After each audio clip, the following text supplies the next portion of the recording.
Okay, let's take a look at Apple. We've been dead on about this one, and we'll continue to use the same chart that has gotten us this far. If it's not broke, why fix it?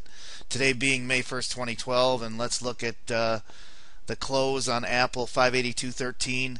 It opened today at 584.90 after it closed yesterday at 583.98. So it opened just a tad higher. For this stock trading as high as it is, that's not much of a move at all. But then it moved up from there intraday, and it looked like it looked like as the day unfolded that we might be wrong with our prognosis on Apple. But you have to wait for the close, wait for that final hour. And there was big selling on it again and again. 582.13.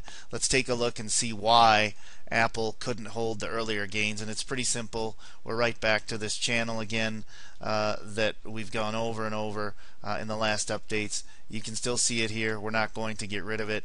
We continue to be at that 520 area, but the one thing that we want to look at in today's video that sticks out in a major way is right there, the green line, and that is the 50-day moving average, which is 581.55 as we go in to tomorrow's open.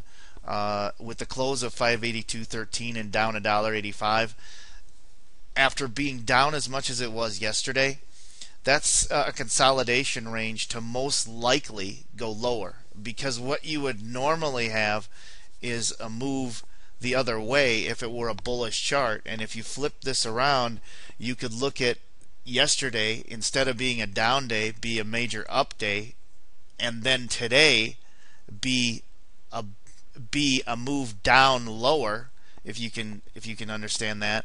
Buyers come in and then you close just a little bit higher than where you did yesterday. That would be extremely bullish, but you flip that around as the way Apple traded, and it's extremely bearish because you had the 3% drop, the $19 yesterday that we went over in yesterday's chart, and then today you have that move up, but again sellers came in, got short, and by the end of the day Apple was still down close to $2. So I really think that tomorrow is the big day, Wednesday, and that's the day we're going to find out if Apple it can make its way back to 604 in the 610, 620 area where we have the red line of resistance, or is it going to lose 582? And of course, everyone that's watched the videos up till now the last few days knows that we'll continue to stick with the loss of that 50-day. Should actually go right through it, and then the bottom of the Bollinger Band that we're going to look for tomorrow, and this is the spot that's really going to be key on a loss of 582.13, is going to be 559.10. It's right here. Again, as we continue to subscribe to the Bollinger Bands, 559.10 is what we'll be looking at tomorrow. That's right here at the bottom of the Bollinger Band. The other thing I want to point out immediately after we get off the chart itself and the prices is, of course, this RSI, and it's been dead on. Here's the 50. Today Apple found its way under the 50 RSI, so now we're down to 46. So it's a sell and bearish, believe it or not, on Apple.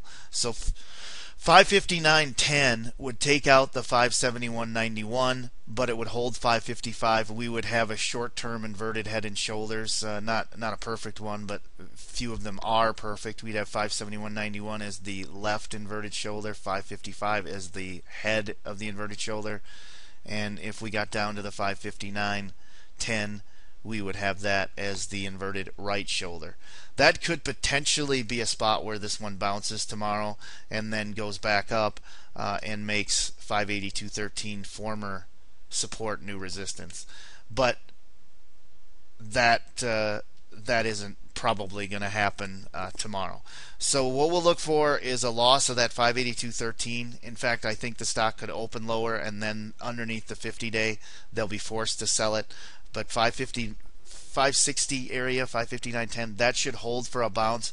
We'll make 582.13 somewhere in that area. Maybe the 579.89, the 50% retrace would then be the resistance on the move back up, and then we'll set back up to go down and get to that 520 spot as we extend the range here. So that's how Apple sets up. We'll scroll down and take a look at one last thing here before we close up shop on Apple video tonight, and that's the MACD.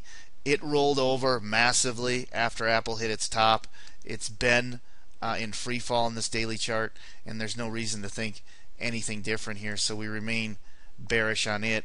The other thing that is I know hard for some people to fathom at this point, but the chart's the chart.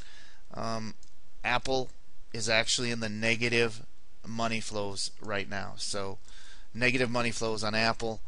So there really isn't much bullish about Apple here right now, but that's okay, because we're going to strongly consider getting in this one when we get back down to the 520 area and hold a range higher than this entire line right here that shows the 1 year breakout channel that happened here. So that's the Apple update for you. Hopefully no one went in this one and bought it on the move up as it got close to 600, and hopefully the look of the 604.18, which was the miss on the middle Bollinger Band, that became massive resistance as it had been, and you can see here prior to that it remained a support.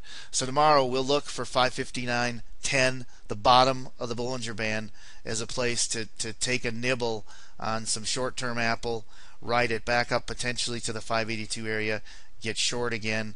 But our longer term target, which could be with this market and the way Apple trades, that could happen in a day or two, remains 520. This is Draco Trader with your Apple TA for the day, May 1, 2012. More to come.